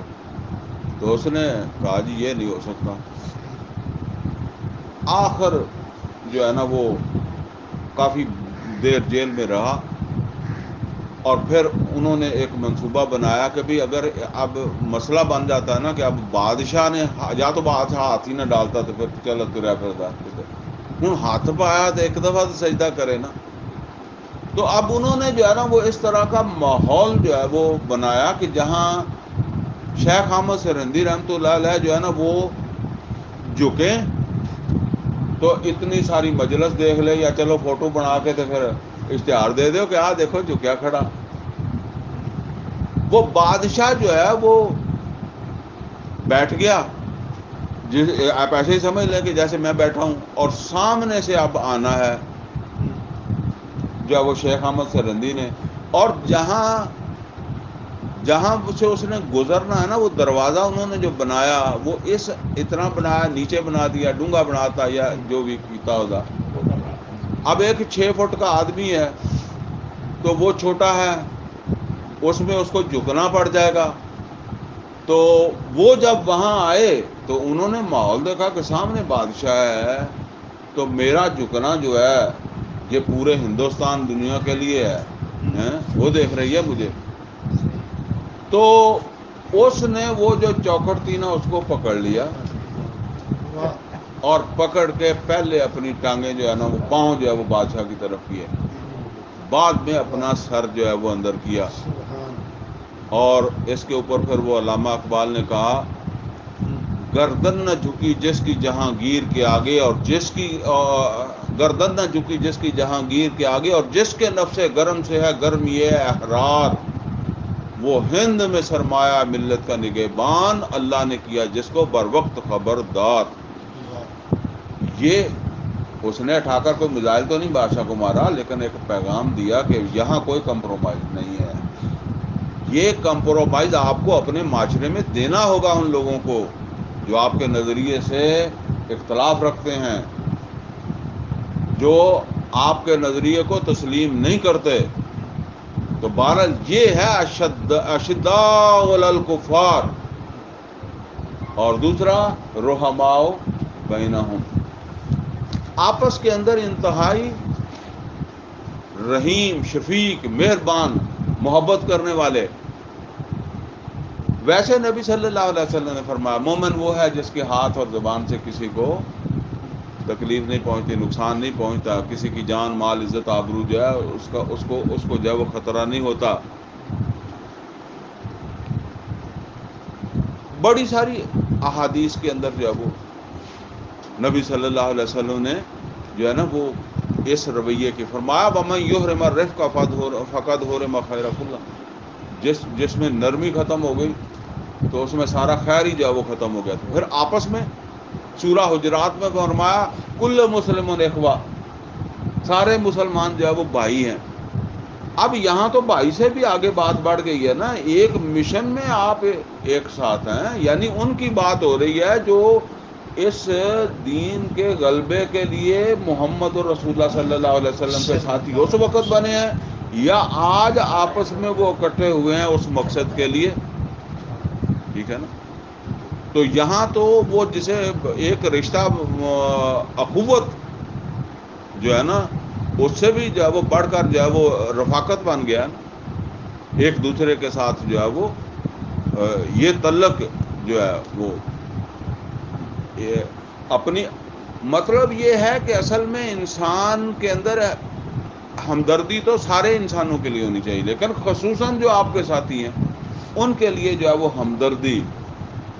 کوئی وہ واقعات ایسے اگر ہم تاریخ میں دیکھیں، وہ جنگ کا واقعہ آ رہا ہے نا کہ کچھ زخمی تھے مسلمان، اور اب ایک کے پاس پانی لے کر جو ہے وہ گئے تو اس نے یہ دیکھا کہ دوسرا زخمی جو ہے وہ بھی پانی ہی کی آواز لگا رہا ہے، میرا بھائی مسلمان. تو اس نے پانی جو ہے وہ اس کی طرف پھیر دیا. اس نے کہا پہلے اس کو جو ہے وہ پلا دے. اور سورہ حشر کے اندر آیت نمبر 9 میں فرمایا ان مومنوں کی جو ہے وہ شناخت یا ان کی جو ہے وہ پہچان فرمائی. فرمایا کہ یُؤْثِرُونَ عَلَىٰ أَنفُسِهِمْ وَلَوْ كَانَ بِهِمْ خِصَاصَةٌ، یہ خود تنگ آ کر دوسرے کو سہولت دیتے، یعنی اپنے دوسرے بھائی کو مومن کو خود تنگ ہو کر اسے آسائش دیتے ہیں، اسے آرام دیتے ہیں. تو یہ اصل کے اندر ہے رحماء بینہم. اب آگے بات آ رہی ہے، دو چیزیں ہو گئی ہیں اس حوالے سے، یعنی ایک یہ کہ اس جد و جہد کے ساتھ ان کا تعلق، جہاد فی سبیل اللہ کے ساتھ جہاد فی سبیل اللہ کی ان کے لیے اہمیت، اور دوسرا آپس کے اندر ان کا رویہ اشداء علی الکفار رحماء بینہم، تیسری طرف اللہ کے ساتھ ان کا تعلق. تو اللہ تعالیٰ کے ساتھ تعلق کا مطلب یہ ہے کہ یہ جو بھی وہ کر رہے ہیں جہاد، یا یہ جو ایک دوسرے کے ساتھ حسن سلوک کر رہے ہیں یا غیر مسلموں کے سامنے مظاہرہ کر رہے ہیں، وہ تکبر نہیں ہے. وہ شیخ احمد سرہندی کا تکبر نہیں تھا، بلکہ وہ کیا ہے، وہ اللہ کی رضا حاصل کرنے کے لیے ہے. ٹھیک ہے نا، ہم سے اللہ راضی ہو جائے، یعنی جو بھی عمل ہے وہ اللہ کی رضا کے لیے ہے. ان صلاتی و نسکی و محیایا و مماتی للہ رب العالمین. اور اللہ تعالیٰ کے قرب کے لیے جہاد فی سبیل اللہ کے قرب کے لیے آپس کے اندر جو ہے وہ نرم ہیں، شفیق ہیں، اور غیر مسلموں کے لیے جو ہے وہ سخت ہیں، اور اللہ کے لیے ہی نمازیں اور سجدے ہیں۔ فرمایا تراہم رکعا سجدا، تم ان کو دیکھو گے رکوع و سجود کرتے ہوئے۔ تراہم رکعا سجدا، اور ویسے نبی صلی اللہ علیہ وسلم نے فرمایا کہ جب تم سجدہ کرو تو ایسے محسوس کرو جیسے اللہ کے قدموں میں سر رکھا ہوا، اور سجدے کی حالت میں فرمایا کہ سب سے زیادہ انسان اللہ کے قریب ہوتا ہے۔ لیکن یہ سمجھ لیں کہ ہر کام کی اپنی ایک اہمیت ہے۔ فرائض کے بارے میں یہ سمجھ لیں کہ فرائض سب فرائض ہی ہیں، نماز بھی، روزہ بھی، حج بھی، زکوٰۃ بھی، جہاد فی سبیل اللہ بھی، جو فرض ہے، حلال کھانا، سچ بولنا، سب اپنی جگہ فرض ہے۔ لیکن یہ علیحدہ بات ہے کہ کسی وقت کسی فرض پر فوقیت حاصل ہو جاتی ہے، یا کوئی مقدم ہو جاتا ہے، کوئی مؤخر ہو جاتا ہے۔ مثال کے طور پر نبی صلی اللہ علیہ وسلم جب مکہ میں تھے تو وہاں نماز کا کتنا ثواب ملتا تھا؟ مکہ کی نماز کا ثواب 1,00,000، اور نبی صلی اللہ علیہ وسلم نے 1,00,000 کی وجہ سے مکہ ایسا نہیں کیا کہ میں مکہ سے ہجرت نہیں کروں گا، مدینے آ گئے۔ اچھا، جب مدینے آ گئے تو مسجد نبوی میں ثواب کتنی نمازوں کا ملتا تھا؟ 50,000 کا۔ جن لوگوں نے خندق پر کھودتے وقت نمازیں خندق پر پڑھی ہیں، ان کو کسی کو سمجھ نہیں آئی کہ نماز کا ثواب کم ہو جائے گا۔ نماز تو کم مسجد نبوی میں جا کے پڑھیں، ٹھیک ہے۔ اچھا، پھر جب خندق کا دفاع کر رہے تھے تو اس وقت ایسی صورتحال بن گئی کہ خندق کا دفاع نہیں چھوڑا جا سکتا تھا نماز کے لیے، تو پھر کیا ہوا؟ وہ 4-5 نمازیں جو ہیں ان کو مؤخر کیا گیا، پھر مقدم کس کو کیا گیا؟ خندق کے دفاع کو مقدم کر دیا گیا نا۔ تو یہاں ایک فرض سے دوسرا فرض جو ہے اس کو مقدم کیا جا رہا ہے۔ اسی طریقے سے جو ہے وہ غزوہ بدر میں روزہ ہے نا، رمضان میں ہوئی ہے، تو نبی صلی اللہ علیہ وسلم نے فرمایا کہ جو شخص چاہتا ہے مسلمان وہ روزہ توڑ دے، روزہ چھوڑ دے، ٹھیک ہے نا۔ تو پھر ایسا تو نہیں کہا کہ جو روزہ ضروری رکھنا چاہتا ہے وہ جنگ نہ کرے، جا کے بیٹھ جائے۔ پھر مقدم کس کو کیا؟ جنگ کو۔ مؤخر کس کو کیا؟ فرض کو۔ تو یہ سمجھ لیں، یہ تو پھر موقع کے حساب سے یہ بات ہوگی۔ اور جتنے اہتمام سے قرآن میں اقامت دین کا حکم دیا گیا نا، شرع لکم من الدین ما وصی بہ نوحا والذی اوحینا الیک وما وصینا بہ ابراہیم و موسیٰ و عیسیٰ ان اقیموا الدین ولا تتفرقوا فیہ۔ اس اہتمام سے پورے قرآن میں نماز کا ذکر بہت زیادہ ہے، لیکن اس اہتمام سے کہیں بھی نہیں۔ بلکہ میرا تو خیال ہے کہ کسی بھی اور فرض کا اتنے اہتمام سے حکم نہیں جتنے اہتمام سے اس کا حکم۔ تو بہرحال یہ سمجھ لیں، اب جو تبوک گئے ہیں ان کی نمازیں مسجد نبوی کی گئی، جمعے مسجد نبوی کے گئے، جو نہیں گئے وہ بیٹھے رہے، انہوں نے جمعے بھی پڑھے ہوں گے، نمازیں بھی پڑھی ہوں گی۔ اب کنہوں نے اللہ کا قرب حاصل کیا اور کون سے قرب سے محروم ہوئے؟ وہ مسجد نبوی میں نمازیں پڑھنے والے یا تبوک کے ریت کے اوپر جب وہ تیمم کر کے پڑھنے والے؟ بس یہ بات ہے۔ تو ہر چیز جو ہے نا اس کی اپنی جگہ کے اوپر جب وہ اہمیت ہے۔ تو فرمایا کہ نماز میں بھی ایسا ہی ہے۔ وہ مسلمانوں کے بارے میں وہ ایرانیوں کی جو رپورٹ تھی نا، ہم رہبان باللیل و فرسان بالنہار، اس وقت جنگ دن میں لڑے کرتے تھے، لیکن رات کو پھر وہ مسلوں پر بھی کھڑے ہو جاتے تھے، ٹھیک ہے نا۔ دن کے وقت جنگیں لڑنے والے ہیں، رات کے وقت وہی مسلوں پر اللہ کو یاد کرنے والے۔ تو بہرحال یہ تیسری جہت فرمایا تراہم رکعن سجدا یبتغون فضلا من اللہ ورضوانا، تم دیکھو گے ان کو رکوع و سجود کی حالت میں۔ اچھا جی، نشانیاں پھر یہ تین جہتیں کون سی ہیں؟ نمبر ایک جہاد فی سبیل اللہ میں نے عرض کی، پھر ان کا آپس میں تعلق اور اس تحریک کے جو مخالف ہیں ان کے ساتھ ان کا رویہ، اشداء علی الکفار رحماء بینہم، اور تیسرا اللہ کے ساتھ تعلق، رکوع اور سجود جو ہے۔ اب اس سب کا مقصد یعنی اس جہاد کا، آپس کے تعلق کا، یا یہ رکوع سجود کا، اس کا مقصد کیا ہے، حاصل کیا ہے؟ یہ تو اللہ کا حکم ہے کر رہے ہیں نا، حاصل کیا ہے؟ حاصل دو بتائے ہیں، فرمایا یبتغون فضلا من اللہ و رضوانا، نمبر ایک فضل اور نمبر دو رضوان، اللہ کی رضوان۔ اللہ نے کہا کہ یہ جہاد بھی کر رہے ہیں اور اگر آپس کے اندر بھی ایک دوسرے سے محبت کر رہے ہیں، دشمن سے سختی سے پیش آ رہے ہیں اور رکوع سجود بھی کر رہے ہیں، تو یہ تو اللہ کا حکم ہے، فرض ہے، کر رہے ہیں، لیکن حاصل کیا ہے، مقصد کیا ہے؟ یبتغون فضلا من اللہ ورضوانا۔ قرآن حکیم میں فضل جو ہے نا وہ روزی کے معنی میں بھی آیا، یہ سورہ جمعہ میں آیا، وَإِذَا قُضِيَتِ الصَّلَاةُ فَانتَشِرُوا فِي الْأَرْضِ وَابْتَغُوا مِنْ فَضْلِ اللَّهِ۔ اور اسی طریقے سے جو ہے نا وہ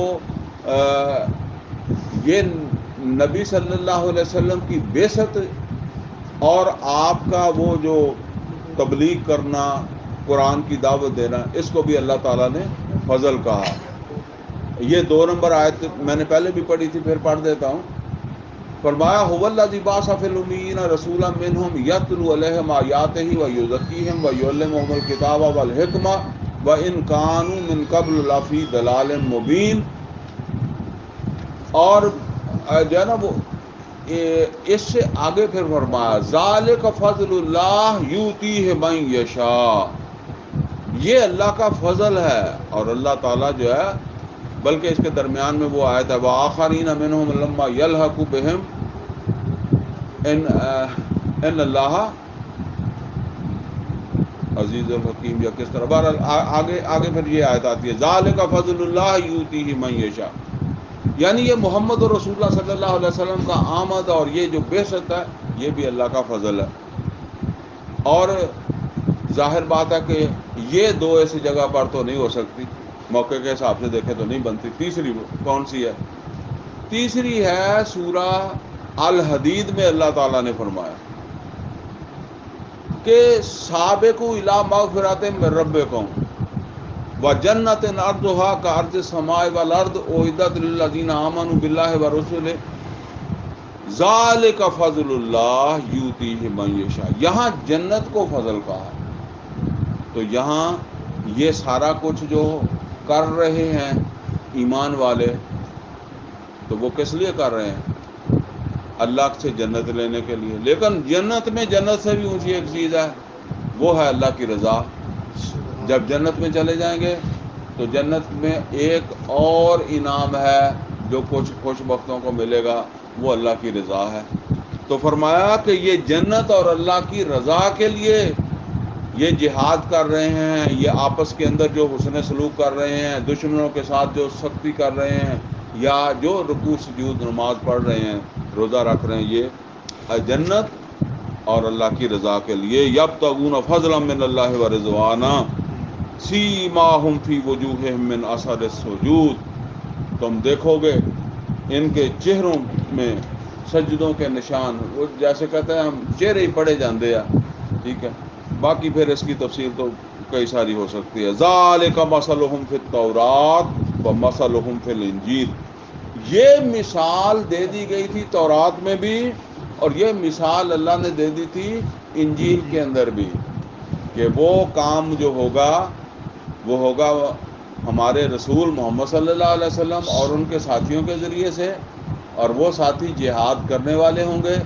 آپس کے اندر جو ہے وہ شفیق اور دشمن کے لیے سخت، اور اللہ کے ساتھ جڑے ہوئے اللہ کا قرب تلاش کرنے کے لیے اور جنت اور رضوان کی خاطر یہ سارے کام جو ہے وہ کرنے والے۔ اللہ تعالیٰ فرماتا ہے یہ تو نشانیاں، تم تو اب آئے ہو ہم نے نشانیاں تمہاری تورات اور انجیل میں بھی بتا دی تھی. کیا شان ہے. فرمایا اب آگے جو بات ہے نا اس کو سمجھ لیں. فرمایا کا زارن اخرج شطأہ فآزرہ فاستغلظ فاستوى علی سوقہ یعجب الزراع لیغیظ بہم الکفار. اللہ تعالیٰ فرما رہا ہے کہ یہ جو کام ہونا ہے نا محمد رسول اللہ صلی اللہ علیہ وسلم اور ان کے ساتھیوں کے ذریعے سے، اور اسی پہ قیاس کر لیں اس کے بعد بھی آج بھی، یہ ایک دم نہیں ہونا. یہ ہونا ہے جیسے کھیتی جوان ہوتی ہے نا اسی کی مانند. کھیتی کیسے جوان ہوتی ہے؟ اب آپ 6 مہینے پہلے آپ نے زمین کے اندر جب وہ برنولا کاشت کیا، اب جو ذمہ دار ہے کاشتکار ہے اس کو تو سمجھ آ جائے گی. ذرا بادل ہوتے تھے نا تو آپ کو نیند نہیں آتی تھی، کیونکہ پودا بھی زمین سے باہر نہیں آیا. اگر چھینٹے پڑ گئے تو کسان کی کہندہ زمین کرانڈ ہو گئی تو وہ پودا باہر نہیں آتا. اچھا اگر کرنٹ نہیں ہوئی اور پودا باہر آ گیا، اب وہ پودا کیسا ہوتا ہے؟ اگر آپ صرف اس کے اوپر نا معمولی سا انگلی رکھ کے، ایسا انگوٹھا پاؤں کا رکھ کے ایسا تھوڑا سا اسے مسلیں، ختم. ٹھیک ہے. پھر وہ تھوڑا سا جان میں آ گیا، آپ کی بھی جان آ گئی. پھر کرتے کرتے ڈر تو بڑے رہا کہ بارش نہ ہو جائے، نیری نہ آ جائے، مکھی نہ پہ جائے، فلانا نہ پہ جائے. لیکن 6 مہینے کے بعد اب جا کر اس پودے کو ہاتھ سے پکڑ کر جوان سے جوان آدمی جو ہے وہ کھینچ کے باہر نہیں نکال سکتا. وہی پودا ہے نا. تو ایک تدریج کے ساتھ یہاں تک پہنچا ہے نا. اللہ تعالیٰ نے فرمایا کہ یہ جو تمہیں کمزور نظر آتے ہیں یہ کمزور نہیں رہیں گے، یہ ایک تدریج کے ساتھ طاقت پکڑ جائیں گے. جس طرح ایک کسان کی کھیتی جو ہے وہ قوت پکڑ جاتی ہے نا، وہ ادھر تو نہیں ہوتی کہ ادھر بیج کے آ آتی تو سویرے جوان نہیں. اس میں تو فرمایا یہ جماعت جو ہے وہ ایک کھیتی کی طرح، محمد اور رسول اللہ صلی اللہ علیہ وسلم ان کے ساتھی جو ہے یہ قوت پکڑیں گے، طاقتور ہو جائیں گے اس کام کے لیے. کزارن اخرج شطأہ فآزرہ فاستغلظ فاستوى علی سوقہ. اچھا جب وہ فصل جوان ہو گئی ہے، اب جس کی فصل جوان ہو گئی ہے، خوشی کس کو ہوتی ہے دیکھ کر؟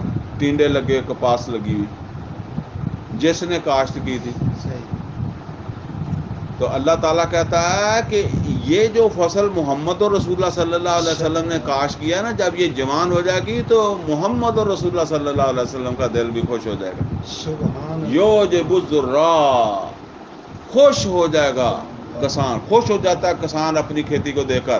اور کتنے خوش ہوئے ہوں گے جب نبی صلی اللہ علیہ وسلم کے ساتھ جب آپ دیکھیں مکہ میں داخل ہوئے ہیں تو آپ نے اپنا سر جھکایا ہوا تھا اپنی سواری کے اوپر. ٹھیک ہے نا، شکرانے کے طور پر. یہ اللہ کے ساتھ اللہ کا فتح کے وقت. ٹھیک ہے نا. تو کتنی خوشی اس بات سے ہوئی کہ میرا کام جو ہے وہ مکمل ہو گیا، کام پورا ہو گیا. ٹھیک ہے. یعجب الزراع. لیکن یہاں ایک اور بات بھی فرمائی، لیغیظ بہم الکفار. اور اللہ اس لیے بھی یہ کام کروائے گا، طاقت دے کر کروائے گا تاکہ جل کر رہ جائیں کافر. یعنی جو چاہتے ہیں کہ نہ ہو، جو مٹانا چاہتے ہیں، جو خوش ہوتے ہیں مسلمانوں کی کمزوری دیکھ کر، یا وہ منافق یا وہ اس نظریے کے جو ہے وہ اپوزٹ لوگ ہیں، اللہ کہتا ہے تاکہ وہ جل جائیں ان کی آنکھوں کے سامنے جب وہ یہ دیکھیں کہ جی جس کو ہم سمجھتے تھے کمزور ہے، جس کو ہم چاہتے تھے مٹ جائے گا، وہ تو مٹا نہیں. جیسے فرمایا یریدون لیطفئوا، سورۃ صف میں فرمایا یریدون لیطفئوا نور اللہ بافواہہم واللہ متم نورہ ولو کرہ المشرکون. اچھا جی، اب جب ہوگا تو پھر بھی خوشی محمد اور رسول اللہ ہمیں بھی ہوگی اگر ہم ہوئے تو، یا جو ہوں گے ان کو بھی ہوگی، صحابہ کو بھی ہوگی. لیکن سب سے زیادہ خوشی کس کو ہوگی؟ محمد اور رسول اللہ صلی اللہ علیہ وسلم کو. اس لیے کہ وہ کام باقی جو ہے وہ کس کا ہے؟ وہ بھی محمد اور رسول اللہ صلی اللہ علیہ وسلم کا. وہ جو اہتمام ابھی باقی ہے، اور یہ قیامت سے پہلے پوری روح ارضی کے اوپر ہو جائے. تو فرمایا کہ جب یہ کام ہوگا تو خوش ہو جائے گا یا خوش ہو جاتا ہے، جس طرح وہ کیا کہتے ہیں کسان اپنی فصل دے کر اس فصل کا یا اس تحریک کا بانی بھی، اس تحریک کا کو چلانے والے بھی خوش ہو جائیں گے. قذار نخرج شطہ فاضر فاستغلظ فاستوى على سوقه يعجب الزراع ليغيظ بهم الكفار وعد الله الذين آمنوا وعملوا الصالحات منهم مغفرة واجرا عظیما. اللہ تعالیٰ کہتا ہے کہ وعدہ کر لیا اللہ تعالیٰ نے ایمان والوں سے کہ اگر وہ ایمان لا کر اچھے عمل کریں گے، اس راستے پر چلتے رہیں گے، تو اللہ ان کی مغفرت بھی کر دے گا اور ایک بڑا اجر بھی عطا فرمائے گا. یہ نوٹ کر لیں، یہ مغفرت اور اجر جو ہے اس کا تعلق اس سے نہیں ہے کہ دین غالب ہوا کہ نہیں ہوا.